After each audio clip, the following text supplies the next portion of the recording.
¿Alguna vez te has preguntado por qué Dios decide no salvar a algunas personas? Esta pregunta ha resonado por generaciones. ¿Por qué si Dios es amor infinito, no permite a algunas personas entrar al reino de los cielos? ¿Y qué tipos de personas no serán salvadas? Hoy, en este viaje fascinante, exploraremos uno de los misterios más profundos de la humanidad. Atento, porque vamos a desvelar los 7 tipos de personas que no serán salvadas. Sí, así es. 7 tipos de personas que están expuestas en la Biblia y no podrán entrar al reino de Dios. Prepárate, porque lo que estás a punto de escuchar puede cambiar tu vida para siempre. Escucha con atención y pregúntate si realmente puedes estar en uno de estos grupos de personas. Y si eres parte de alguno de ellos, Dios te está regalando este mensaje y el tiempo necesario para que vuelvas a su camino. Empecemos entendiendo por qué Dios, si es amor infinito, niega la entrada a algunas personas. Dios nos ama infinitamente, a toda la humanidad sin excepción. Su amor no conoce fronteras ni condiciones. Sin embargo, el amor de Dios no está separado de su justicia. Dios es justo y santo y no puede pasar por alto el pecado. Jesús nos da una seria advertencia. No todo el que me dice Señor, Señor, entrará en el reino de los cielos, sino solo el que hace la voluntad de mi Padre que está en el cielo. Entonces el amor de Dios es vasto y profundo, tan grande que abarca a toda la humanidad sin excepción. Su justicia está escrita y no puede tolerar el pecado. Pero su amor nos ofrece una salida, la salvación a través de Jesucristo. Es en la cruz donde el amor y la justicia de Dios se encuentran. La salvación es el regalo más precioso que Dios nos ofrece. No es algo que podamos ganar por nuestros propios méritos o buenas obras. Es un don de gracia. Pero lo importante de la salvación es que es la única manera de ser reconciliados con Dios y evitar la condena eterna. Ahora que hemos entendido por qué Dios castiga el pecado y no permite que entre en su reino, empecemos con el primer tipo de persona que no será salvado. 1. Los incrédulos. Los incrédulos son personas que no creen en el nacimiento, muerte, sepultura y resurrección de Jesucristo. La Biblia es clara. La fe en Jesús es esencial para la salvación. En Juan leemos, porque de tal manera amó Dios al mundo, que ha dado a su Hijo unigénito, para que todo aquel que en él cree no se pierda, mas tenga vida eterna. Este versículo destaca la simplicidad y profundidad del plan de redención de Dios. La incredulidad, sin embargo, nos aparta de este regalo de vida eterna. Jesús dijo, yo soy el camino, la verdad y la vida. Nadie viene al Padre sino por mí. Esto subraya que no hay otra vía hacia la salvación que no sea a través de Jesús. La fe en su sacrificio es el único camino para ser redimidos del pecado y la influencia de Satanás. El apóstol Pablo refuerza este mensaje en Romanos. Si confiesas con tu boca que Jesús es el Señor y crees en tu corazón que Dios lo levantó de los muertos, serás salvo. La fe no es solo una creencia superficial, es una convicción profunda que transforma vidas. La Biblia nos da ejemplos claros de incredulidad y sus consecuencias. En Marcos 6, Jesús visita su ciudad natal, Nazaret, pero no puede hacer muchos milagros allí a causa de la incredulidad de ellos. Este pasaje muestra cómo la incredulidad puede limitar el obrar de Dios en nuestras vidas. En Mateo leemos una situación similar. Y no hizo allí muchos milagros a causa de la incredulidad de ellos. Estos ejemplos bíblicos ilustran que la incredulidad no solo nos separa de la salvación, sino que también nos priva de las bendiciones y milagros que Dios desea hacer en nuestras vidas. Dios nos llama a todos a creer en Jesús.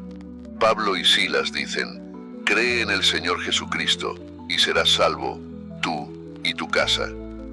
Este llamado a la fe es universal y urgente. La fe no es solo un acto de la mente, sino un compromiso del corazón y una declaración de vida. La incredulidad es peligrosa porque rechaza el único medio de salvación disponible. Aquellos que se niegan a creer en Jesucristo, a pesar de haber oído el Evangelio, eligen permanecer separados de Dios. En Hebreos 11 se nos dice, sin fe es imposible agradar a Dios, porque es necesario que el que se acerca a Dios crea que Él existe y que es galardonador de los que le buscan. La salvación es un regalo disponible para todos, pero requiere fe en Jesucristo. Los incrédulos, aquellos que rechazan esta fe, se excluyen a sí mismos del plan de redención de Dios. Aceptar a Jesús es la decisión más importante que uno puede tomar, ya que determina nuestro destino eterno. Por eso, es vital abrir el corazón a la verdad del Evangelio y permitir que la fe en Cristo transforme nuestras vidas. La incredulidad es una barrera que debemos superar para experimentar la salvación y las bendiciones de Dios. Romanos dice, así que la fe es por el oír, y el oír por la palabra de Dios. Es a través de la palabra de Dios que nuestra fe crece y se fortalece. Si formas parte de los incrédulos, no pospongas esta decisión. Jesús está llamando a la puerta de tu corazón. Ábrela y deja que su amor y gracia entren en tu vida. La incredulidad es una barrera, pero la fe en Jesús es el puente hacia una vida plena y eterna. Continuemos con el segundo tipo de persona que no será salvado. 2. Los que buscan otros medios de salvación. El segundo grupo de personas que Dios no salvará son aquellos que buscan la salvación por medios distintos a Jesucristo. Este grupo incluye a quienes intentan ser salvos a través de sus propias obras, otras religiones, filosofías o cualquier otro camino que no sea Jesús. La Biblia es clara y enfática en que Jesucristo es el único camino hacia la salvación. Jesús dice, yo soy el camino, la verdad y la vida. Nadie viene al Padre sino por mí. Esta declaración no deja espacio para otros medios de salvación. Jesús es el único camino que conduce a Dios. Cualquier intento de encontrar la salvación fuera de Él está destinado al fracaso. Hechos refuerza esta exclusividad, y en ningún otro hay salvación, porque no hay otro nombre bajo el cielo, dado a los hombres, en que podamos ser salvos. Aquí, Pedro habla claramente sobre la singularidad de Jesús como el único nombre a través del cual podemos ser salvos. No hay alternativas ni atajos. Muchas personas creen que pueden ganar su entrada al cielo a través de sus buenas obras. Aunque las buenas obras son importantes, no son el medio para la salvación. La salvación es un regalo de Dios, no algo que podamos ganar por nuestros méritos. Algunas personas buscan la salvación en otras religiones o sistemas filosóficos. Sin embargo, ninguna otra religión o filosofía puede ofrecer la salvación que solo Jesús proporciona. Jesús dice, yo soy la puerta, el que por mí entrare será salvo, y entrará, y saldrá, y hallará pastos. Solo Jesús es la puerta hacia la salvación. Hay quienes creen que pueden salvarse a sí mismos a través de la autosuperación o la iluminación personal. Este enfoque ignora la necesidad de un Salvador. Isaías nos recuerda, si bien todos nosotros somos como suciedad, y todas nuestras justicias como trapo de inmundicia. Nuestras mejores obras y esfuerzos son insuficientes para alcanzar la salvación. Buscar la salvación por medios distintos a Jesucristo no solo es infructuoso, sino que también lleva a la condenación. En Juan 5, versículo 39, Jesús dice a los fariseos, escudriñad las Escrituras, porque a vosotros os parece que en ellas tenéis la vida eterna, y ellas son las que dan testimonio de mí, y no queréis venir a mí para que tengáis vida. Los fariseos conocían las Escrituras, pero rechazaron a Jesús, el único que podía darles vida eterna. En Proverbios se advierte, hay camino que al hombre le parece derecho, pero su fin es camino de muerte. Este versículo subraya la importancia de seguir el camino correcto, el camino de Jesús, y no dejarnos engañar por caminos que parecen correctos, pero que llevan a la muerte. Jesús es el único mediador entre Dios y los hombres. Timoteo dice, porque hay un solo Dios y un solo mediador entre Dios y los hombres, Jesucristo hombre. No hay intermediarios adicionales, ni santos, ni ángeles, ni seres humanos pueden mediar nuestra salvación. Solo Jesús tiene el poder y la autoridad para salvarnos. Buscar la salvación por otros medios que no sean Jesucristo es un camino peligroso y condenado al fracaso. La Biblia es clara en que Jesús es el único camino hacia la salvación y la vida eterna. No hay atajos ni alternativas. Es vital reconocer y aceptar a Jesús como el único Salvador. Abramos nuestros corazones a Jesús, el único camino, y aceptemos el regalo de la salvación que solo Él puede ofrecer. La eternidad depende de esta decisión. Continuemos con el tercer tipo de persona que no será salvado. 3. Los hipócritas. Un hipócrita es alguien que finge ser lo que no es, que muestra una apariencia de piedad mientras su corazón está lejos de Dios. La Biblia advierte repetidamente contra la hipocresía, especialmente en la vida religiosa. La palabra hipócrita proviene del griego hipócrites, que significa actor o fingidor. En el contexto bíblico, un hipócrita es alguien que pretende ser devoto y justo, pero cuyo corazón y acciones no reflejan una verdadera fe y devoción a Dios. Jesús condenó fuertemente la hipocresía religiosa. En Mateo 23, versículo 27, Jesús dice: «Ay de vosotros, escribas y fariseos, hipócritas, porque sois semejantes a sepulcros blanqueados, que por fuera, a la verdad, se muestran hermosos, mas por dentro están llenos de huesos de muertos y de toda inmundicia. Así también vosotros por fuera, a la verdad, os mostráis justos a los hombres, pero por dentro estáis llenos de hipocresía e iniquidad». Aquí, Jesús describe a los hipócritas como aquellos que parecen justos por fuera, pero están llenos de pecado por dentro. Los fariseos son el ejemplo más claro de hipocresía en el Nuevo Testamento. Jesús dice: «Y cuando ores, no seas como los hipócritas, porque ellos aman el orar en pie en las sinagogas y en las esquinas de las calles, para ser vistos de los hombres. De cierto os digo que ya tienen su recompensa». Los fariseos oraban en público para ser vistos y admirados, no por una verdadera devoción a Dios. En Hechos 5, Ananías y Zafira vendieron una propiedad y pretendieron dar todo el dinero a la iglesia, pero retuvieron una parte para ellos. Este acto de hipocresía les costó la vida. Su historia muestra la gravedad de fingir una devoción que no es sincera.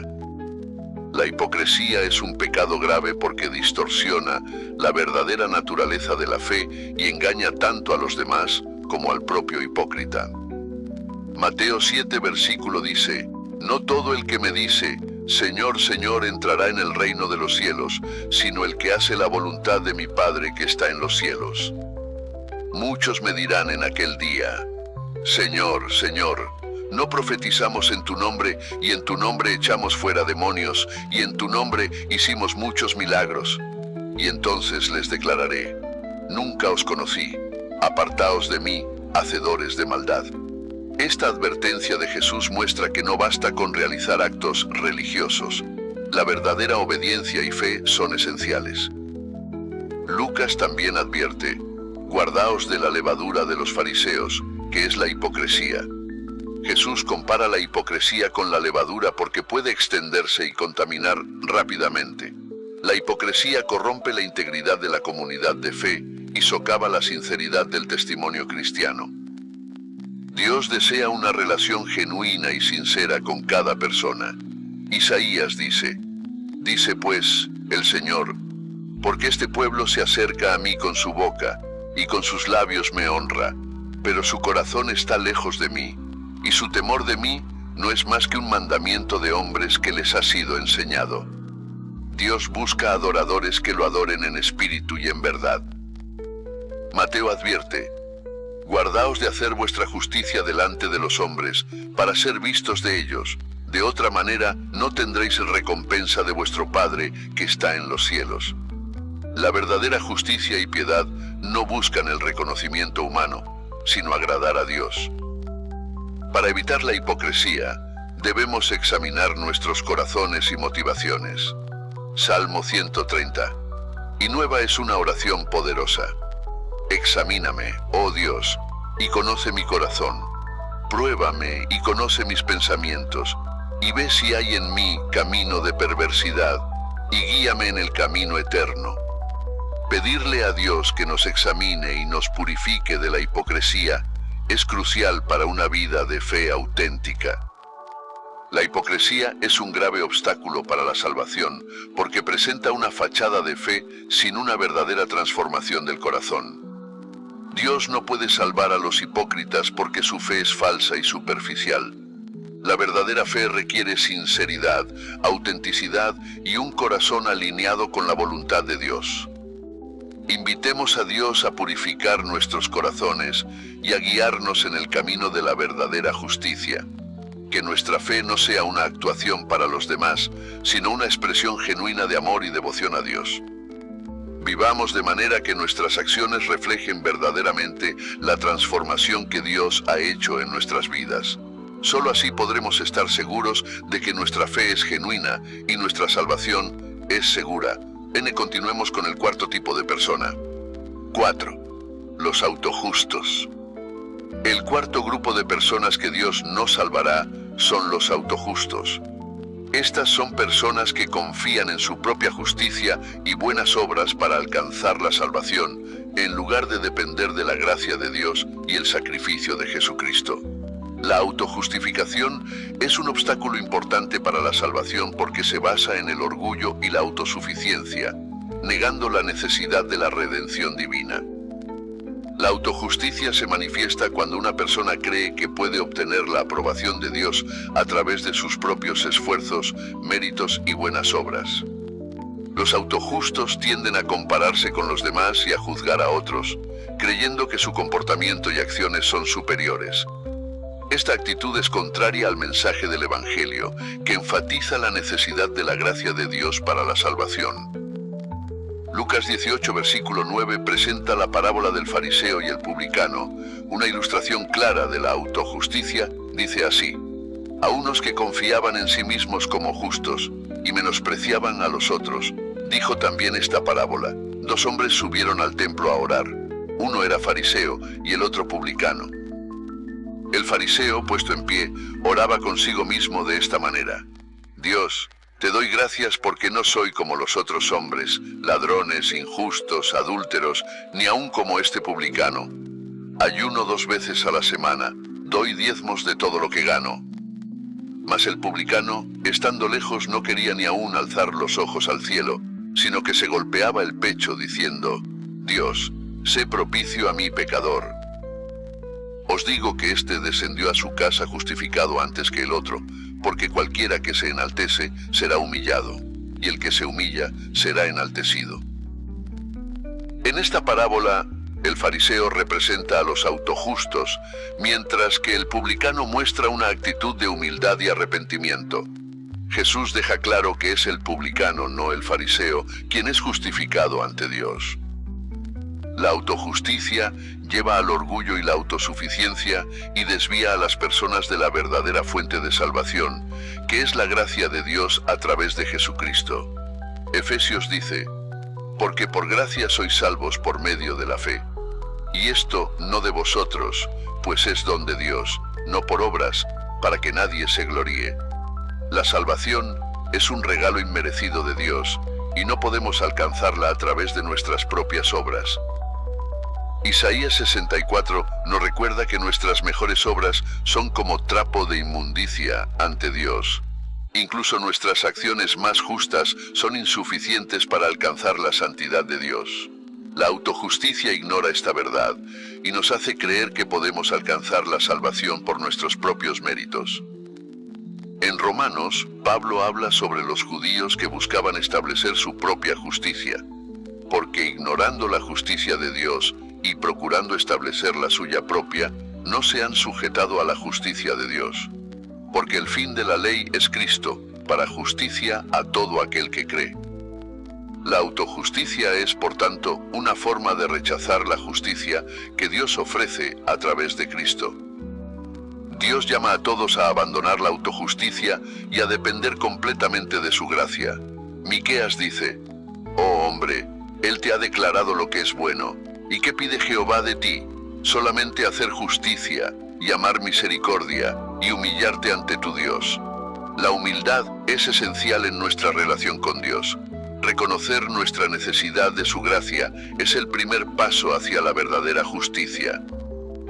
Filipenses enfatiza la necesidad de obtener la justicia que viene de Dios y ser hallado en Él, no teniendo mi propia justicia, que es por la ley, sino la que es por la fe de Cristo, la justicia que es de Dios por la fe. La verdadera justicia no se basa en nuestras obras, sino en la fe en Jesucristo y en su obra redentora. La autojusticia es un engaño peligroso que nos aleja de la verdadera fuente de salvación, la gracia de Dios a través de Jesucristo. Dios no puede salvar a los autojustos porque su confianza está en sí mismos y no en la obra redentora de Jesús. Es vital reconocer nuestra incapacidad para salvarnos a nosotros mismos y depender completamente de la gracia de Dios. Invitemos a Dios a humillarnos y a purificar nuestros corazones de toda autojusticia, que nuestra fe y confianza estén únicamente en Jesucristo y en su sacrificio por nosotros. Vivamos de manera que refleje una dependencia total de su gracia, reconociendo que solo en Él encontramos la verdadera justicia y salvación. Continuemos con el quinto tipo de persona. 5. Los blasfemos. El quinto grupo de personas que Dios no salvará son los blasfemos. La blasfemia es un pecado grave que implica hablar mal o mostrar falta de respeto hacia Dios, especialmente hacia el Espíritu Santo. La Biblia nos enseña que este pecado es imperdonable, lo que subraya su gravedad. La blasfemia es cualquier palabra o acción que denigra, insulta o muestra desprecio hacia Dios. La Biblia destaca que aunque muchos pecados pueden ser perdonados, la blasfemia contra el Espíritu Santo es un pecado imperdonable. Mateo 12 dice: Por tanto os digo, todo pecado y blasfemia será perdonado a los hombres, pero la blasfemia contra el Espíritu no les será perdonada.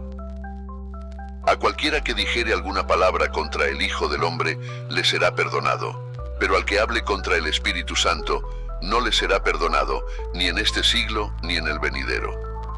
Este pasaje deja claro que la blasfemia contra el Espíritu Santo es única en su gravedad y consecuencias. En Mateo 12, los fariseos acusan a Jesús de expulsar demonios por el poder de Belcebú, el príncipe de los demonios. Jesús les advierte que están en peligro de blasfemar contra el Espíritu Santo al atribuir la obra del Espíritu a Satanás.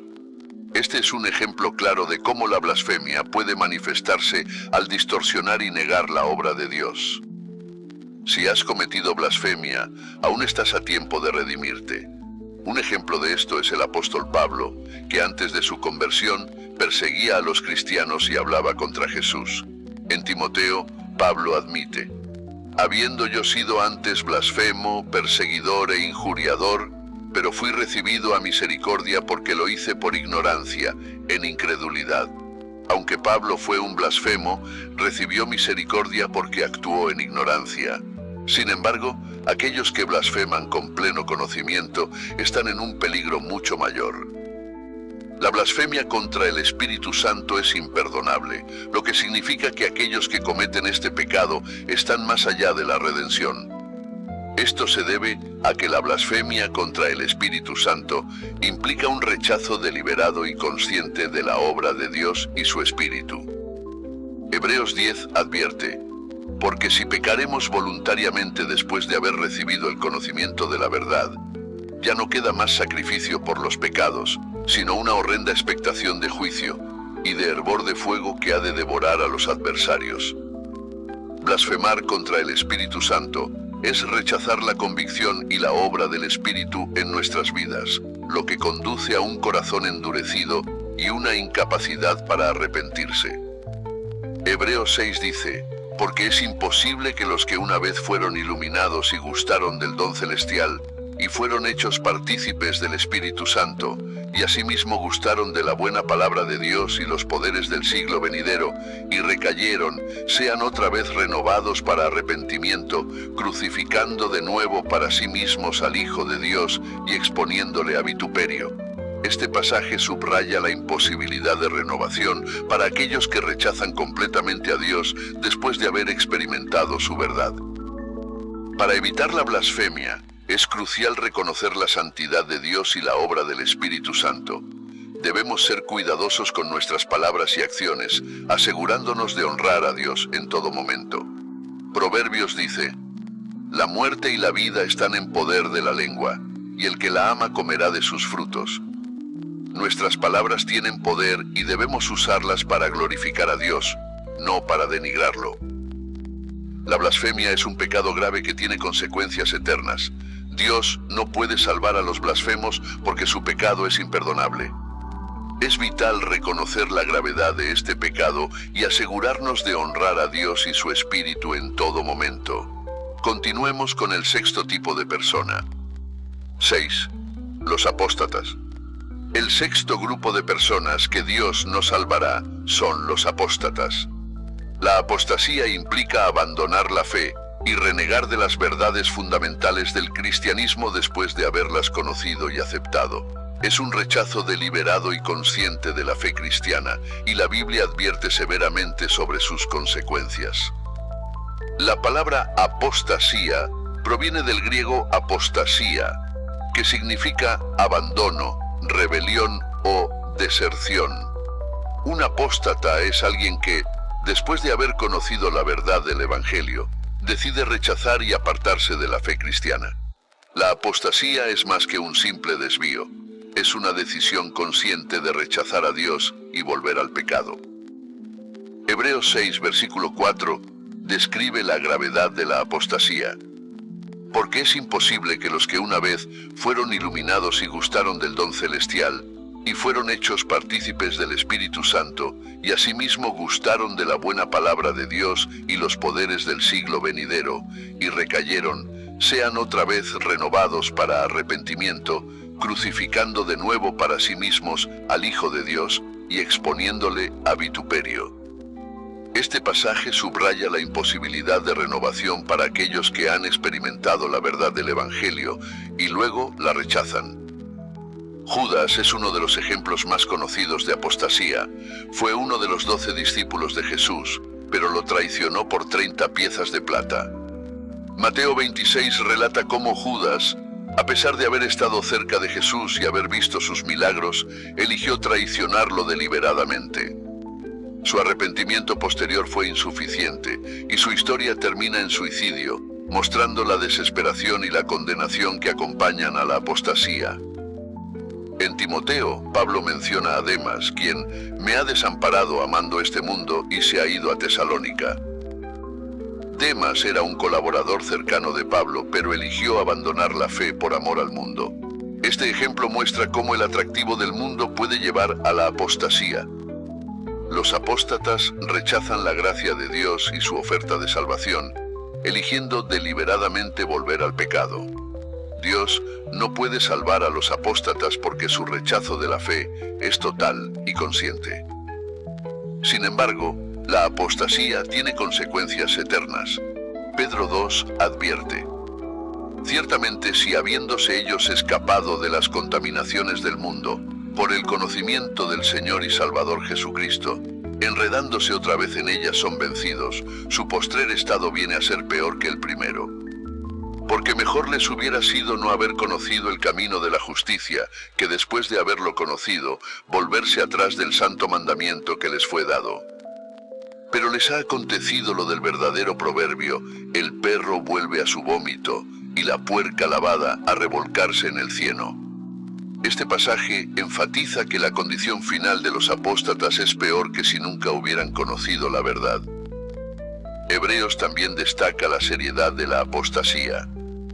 Porque si pecaremos voluntariamente después de haber recibido el conocimiento de la verdad, ya no queda más sacrificio por los pecados, sino una horrenda expectación de juicio y de hervor de fuego que ha de devorar a los adversarios.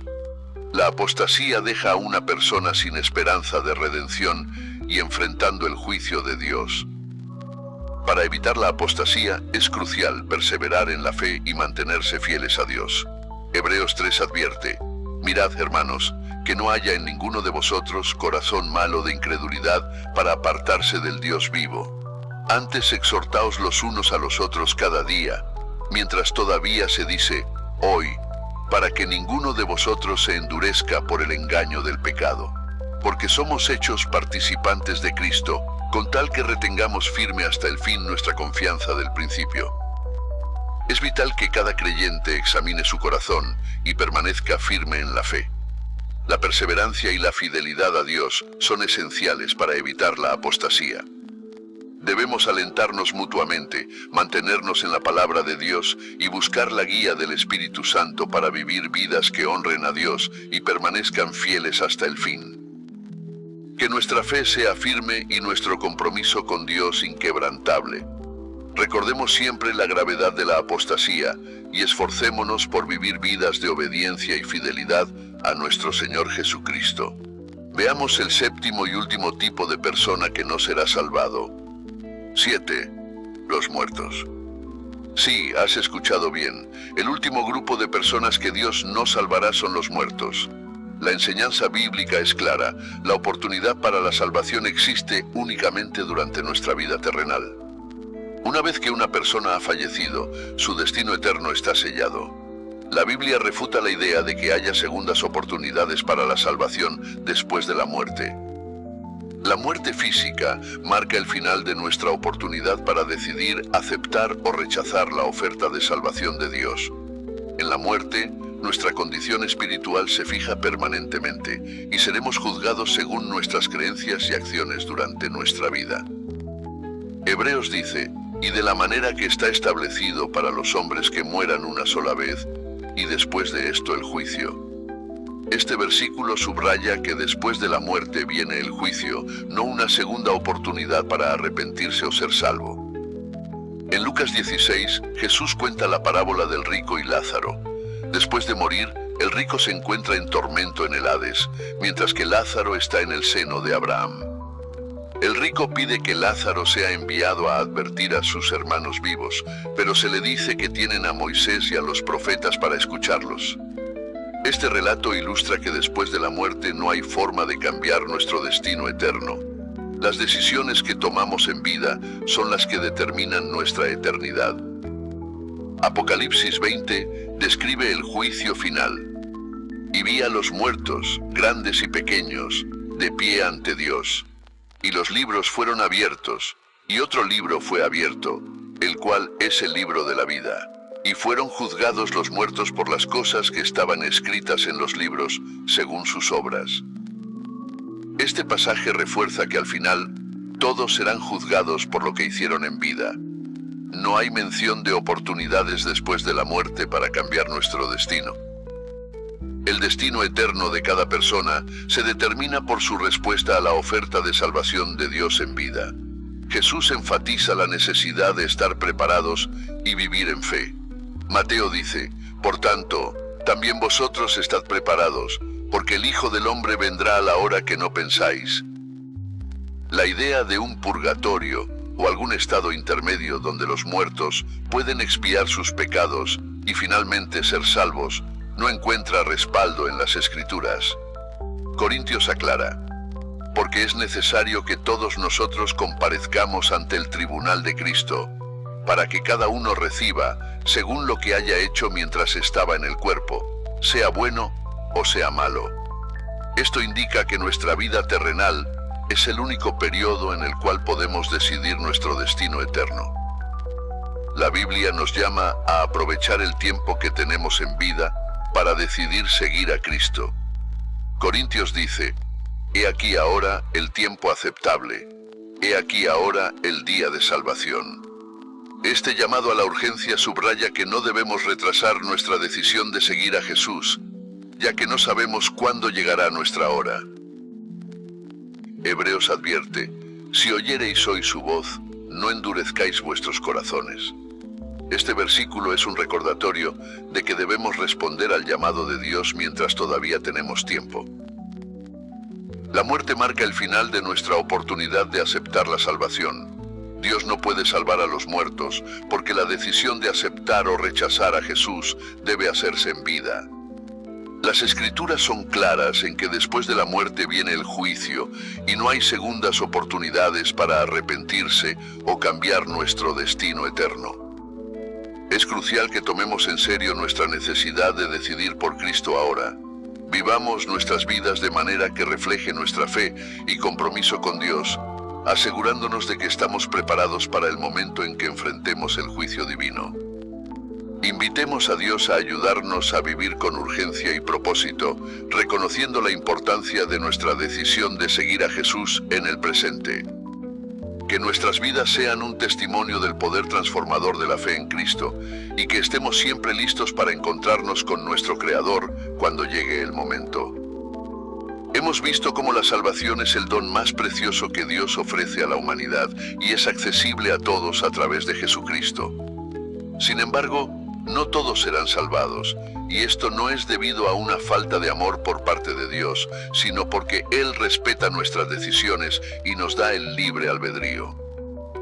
A lo largo de este análisis, hemos visto los 7 grupos de personas que, según las Escrituras, no pueden ser salvadas: los incrédulos, los que buscan otros medios de salvación, los hipócritas, los autojustos, los blasfemos, los apóstatas y los muertos. Pero Dios desea que todos sean salvos y conozcan la verdad. Si aún no has aceptado a Jesucristo como tu Señor y Salvador, te invito a hacerlo hoy. Romanos nos dice: si confiesas con tu boca que Jesús es el Señor y crees en tu corazón que Dios lo levantó de los muertos, serás salvo. Esta es la promesa de Dios para todos los que creen. Para aquellos que ya han aceptado a Cristo, examinemos nuestras vidas para asegurarnos de que estamos viviendo de acuerdo con su voluntad. Evitemos la hipocresía, la autojusticia y cualquier forma de blasfemia. Perseveremos en la fe, siendo fieles hasta el fin, y alentémonos mutuamente a vivir vidas que honren a Dios. Dios amoroso y misericordioso, te agradecemos por tu inmenso amor y por el regalo de la salvación a través de tu Hijo Jesucristo. Te pedimos que nos ayudes a vivir de acuerdo con tu voluntad, evitando todo lo que nos separa de ti. Danos la fuerza para perseverar en la fe y ser verdaderos seguidores de Cristo. Abre nuestros corazones y mentes para aceptar tu verdad y vivir vidas que te honren. En el nombre de Jesús. Amén. Te animo a compartir este video con las personas que quieres para que puedan escuchar y entender este importante mensaje de salvación. Y por último, quiero recomendarte este video, 4 señales de que Dios está esperando algo de ti. Está basado en el capítulo más poderoso de toda la Biblia, Juan 21. No te olvides darle un like a este video para que este poderoso llamado llegue a más personas y conozcan el mensaje de salvación de Dios. Bendiciones para ti y tu familia.